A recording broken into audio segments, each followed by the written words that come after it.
السلام علیکم، امید کرتی ہوں کہ آپ سب خیریت سے ہوں گے۔ عبدالوارث گل جو ایک کرسچن تھے تو اللہ تعالیٰ نے ان کو ہدایت دی، وہ ماشاءاللہ مسلمان ہوئے۔ تو وہ مسلمانوں کے بارے میں یہ بتا رہے تھے کہ ہمیں یہ تصور دیا جاتا تھا، ہمیں یہ بتایا اور سکھایا جاتا تھا کہ اسلام کے جو ماننے والے ہیں، یہ جو اسلام ہے یہ خود ساختہ دین ہے،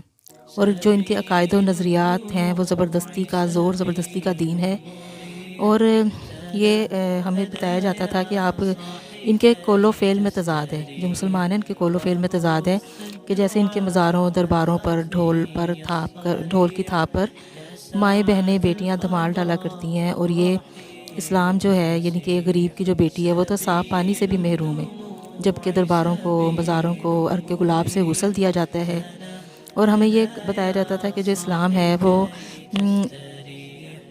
کہ جو ایک غریب کی بیٹی ہے اس کو تو چادر بھی میسر نہیں ہے، لیکن مزاروں درباروں پر مخمل کی چادریں چڑھائی جاتی ہیں، اور جتنا ننگا برہنہ شخص ہوتا ہے وہ اتنا ہی ان کی پہنچی ہوئی سرکار ہوتی ہے۔ اور برقع والی خواتین جو ہوتی ہیں، برقع پوش خواتین، وہ ان کے سامنے دو زانو ہو کر بیٹھ کر ان کا گندا کھانا کھاتی ہیں، اور اسے وہ تبرک سمجھا جاتا ہے۔ تو یہ سب جب ہم مناظر دیکھتے تھے اور ہمیں جب بتایا جاتا تھا تو ہم کہتے تھے کہ اسلام کے خلاف جو ہمیں بتایا جاتا ہے یہ تو اس سے بھی بڑھ کر ہے۔ تو وہ کہتی ہیں کہ جب ہمیں جو ہماری کتابوں میں ہمارے بڑے ہمیں جو بتایا کرتے تھے اسلام کے خلاف، تو جب ہم مسلمانوں کو دیکھتے تھے ان کو ہم لوگ پھر سوچتے تھے کہ یہ جو ہمیں بتایا جاتا ہے یہ تو اس سے بھی بڑھ کر ہے۔ تو کیونکہ جنہوں نے تو ہمیں قرآن سکھانا تھا، جنہوں نے ہمیں وہ تو خود قرآن سے دور ہو گئے ہیں، اور جنہوں نے ہماری عزتوں کی حفاظت کرنی تھی وہ تو خود عزتوں کے لٹیرے بن گئے، اور جنہوں نے اذانیں دینی تھی وہ تو خود سنگر بن گئے۔ اسکول کالجز جہاں اسلامیات پڑھاتے ہیں وہیں پر اسی وقت اس کے فوراً بعد وہیں پر میوزک کی کلاسیں دی جاتی ہیں۔ تو کہتے ہیں کہ جب ہم اپنی تعلیمات پڑھتے تھے اور ہم جب پھر مسلمانوں کو وزٹ کرتے تھے دیکھتے تھے تو ہمیں لگتا تھا کہ واقعی اسلام یعنی کہ اس میں یہ جو ہمارے بڑے ہیں یہ ٹھیک کہتے ہیں، لیکن وہ اللہ تعالیٰ کی مہربانی ہوئی، اللہ تعالیٰ کا کرم اور رحم ہوا کہ انہوں نے ہماری آنکھیں کھولی اور ہمیں اسلام کی طرف میں آیا۔ تو وہ کہتے ہیں کہ جب میں اپنے مذہب میں کچھ باتوں میں شش و پنج کا شکار ہوتا تھا، کہ جیسے مجھے یہ ہوتا تھا کہ جیسے ہماری توریت میں لکھا ہوتا تھا کہ حضرت عیسیٰ علیہ السلام سے ان کے ایک شاگرد نے پوچھا کہ اے استاد، آپ مجھے بتائیے کہ ہماری جو توریت ہے اس کا سب سے بڑا حکم کیا ہے؟ تو عیسیٰ نے بتایا کہ توریت کا سب سے بڑا حکم یہ ہے کہ خداوند جو ہے وہ تمہارا خدا ایک ہے، اور اگر تم اس کو اپنے پورے دل و جان اور عقل کے ساتھ محبت کے ساتھ اس کو مانو، اور دوسرا یہ کہ اپنے پڑوسی کے ساتھ محبت کرو۔ تو وہ کہنے لگے کہ میں شش و پنج میں پڑ گیا کہ اگر عیسیٰ علیہ السلام گاڈ ہیں تو پھر وہ کسی دوسرے گاڈ کے لیے کیوں کہہ رہے ہیں کہ اس کی عبادت کی جائے۔ اور دوسری بات ان کو یہ بہت پریشان کر رہی تھی کہ اگر جیسس گاڈ ہیں تو پھر ان کو سولی پر کیوں چڑھایا گیا؟ اور وہ کہتے ہیں کہ ہماری کتابوں میں لکھا ہے کہ جب ان کو سولی پہ چڑھانے لگے تو انہوں نے کہا اے لی لما شبکتن، کہ اے خدا تم نے مجھے تنہا کیوں چھوڑ دیا؟ تو میں یہ بات سوچنے پر مجبور ہو گیا کہ اگر صحیح میں یعنی کہ عیسیٰ گاڈ ہیں تو پھر وہ مدد کے لیے کسی دوسرے خدا کو کیوں پکار رہے ہیں؟ اس طرح مجھ پر ہدایت اور روشنی کا دروازہ کھلا، اور میں نے ایکسیپٹ کیا کہ نہیں، مسیح جو ہیں وہ خدا نہیں ہیں، وہ تو خدا کو پکار رہے ہیں۔ خدا تو کوئی اور ہے جس کو وہ مدد کے لیے پکار رہے ہیں، جس کی وہ عبادت کر رہے ہیں، کیونکہ کبھی بھی ایک خدا تو دوسرے خدا کی عبادت نہیں کر سکتا۔ تو وہ جس کی عبادت کر رہے ہیں، جس کو مدد کے لیے پکار رہے ہیں، تو پھر خدا تو کوئی اور ہے۔ تو پھر میں نے اپنے اس جاہلانہ سوچ اور عقل سے باہر آیا اور میں نے اسلام قبول کر لیا۔ تو اللہ نے ان کو ہدایت دی اور اللہ تعالیٰ نے ان کو رہنمائی کی ان کی، اور ان سب باتوں کو دیکھتے ہوئے، ان کو سمجھتے ہوئے، ان کے اوپر غور و فکر کرتے ہوئے وہ اسلام قبول کر لیا اور مسلم بن گئے۔ تو جو قرآن ہے وہ ہمیشہ ہمیں حکمت دانائی کی بات کرتا ہے۔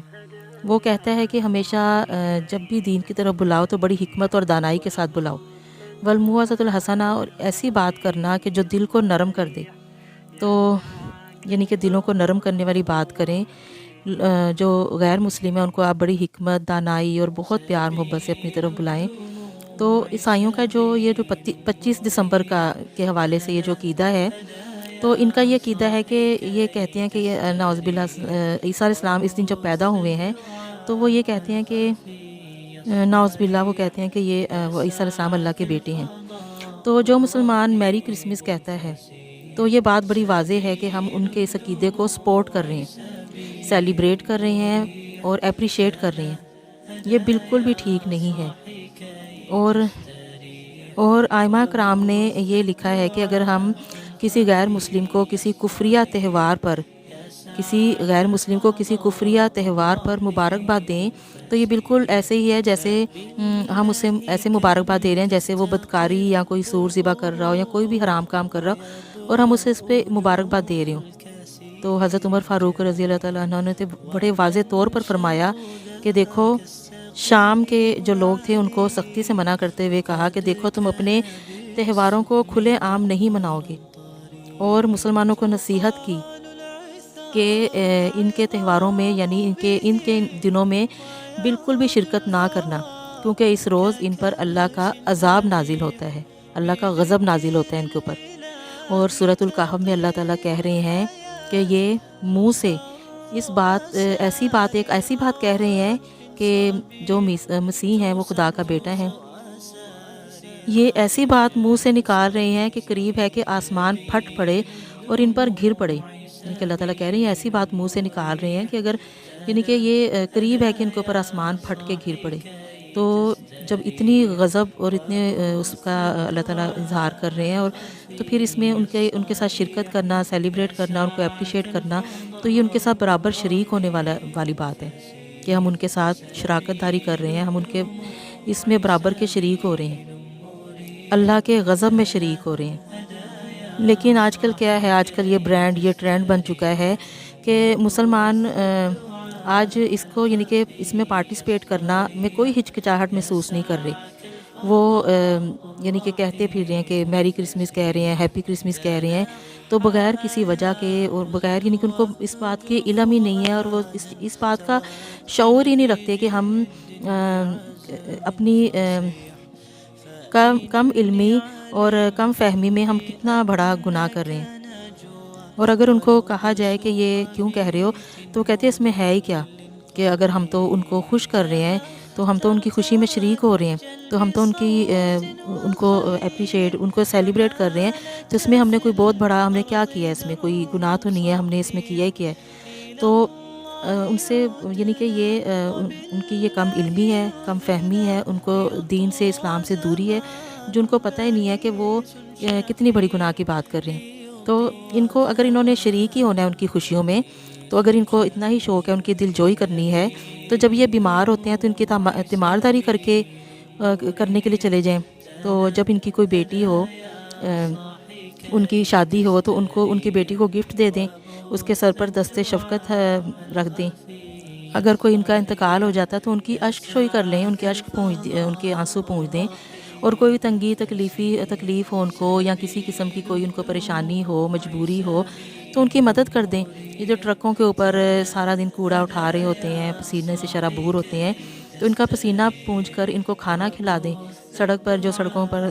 جھاڑو پھیر ہوتے ہیں، خاک روب ہوتے ہیں، انہیں اپنے سینے سے لگا کر اپنے ایمان کی، اسلام کی ٹھنڈک ان کے دلوں تک پہنچا دیں۔ تو کیا یہی موقع رہ گیا ہے کہ ان سے محبت کرنے کا، ان کی دل جوئی کرنے کا، کہ ان کے ساتھ ہم خوشی ان کے ساتھ پارٹیسپیٹ کر رہے ہیں؟ یہی موقع تو نہیں رہ گیا نا محبت دکھانے کا۔ تو اور بھی بڑے سے موقع ہیں، اور بھی بڑے وہ ہیں، لمحات ہیں جن میں آپ ان کے ساتھ ان کو اسلام کی طرف راغب کر سکتے ہیں، اور آپ ان کو اسلام کی طرف لے کے آ سکتے ہیں، اور ان کے دلوں میں مسلمانوں کی، اسلام کی محبت پیدا کر سکتے ہیں۔ ہماری اللہ بخشے میری امی جان، ان کے گھر میں میرے امی ابو کا جب ہم ابھی ہوش بھی نہیں سنبھالی تھی، ہم بہت چھوٹے تھے، تب ان کے گھر میں ایک کرسچن آیا کرتا تھا باہر سین میں جھاڑو پھیرنے کے لیے اور کوڑا اٹھانے کے لیے، تو اس کا نام خادم حسین تھا، اور اس کے گھر والے پیار سے لاڈو کہتے تھے، تو ہم بچے تھے، ہم بھی سب اس کو لاڈو ہی کہتے تھے۔ تو وہ ہمارے بچپن سے، ہماری ہوش سنبھالنے سے پہلے کا آیا کرتا تھا، اور ایون کہ ہم لوگ کی شادیاں ہو گئی، ہمارے بچے ہو گئے، وہ تب تک آتا تھا۔ لیکن زیادہ عمر ہونے کی وجہ سے، بیمار ہونے کی وجہ سے، جو وہ بیمار رہنے لگا، تو امی نے ان کو کہا کہ اب تمہیں آنے کی ضرورت نہیں ہے، تم ہر مہینے میں ایک دفعہ آیا کرو، ایک دن آ کے اپنی تنخواہ لے جایا کرو۔ تو اس نے کہا بی بی جی میں کام نہیں کروں گا، تو میں ویسے آپ مجھے تنخواہ دو۔ امی نے کہا نہیں، تم نے ساری عمر ہماری خدمت کی ہے، کام کیا ہے، تو اب یہ تمہارا حق ہے کہ تم اب آرام سے گھر آرام کرو اور مہینے بعد آ کے اپنی تنخواہ لے جایا کرو۔ اور اسی طرح ہوتا تھا، وہ مہینے میں ایک دن آتا تھا اور آ کے اپنی تنخواہ لے کے جاتا تھا، اور وہ گھر میں آرام کرتا تھا۔ ایون کہ جب آخری وقت میں اس کو فالج ہوا تو وہ زیادہ بیمار ہوا، نہیں آ سکتا تھا، تو اس کی بیٹی پھر آ کے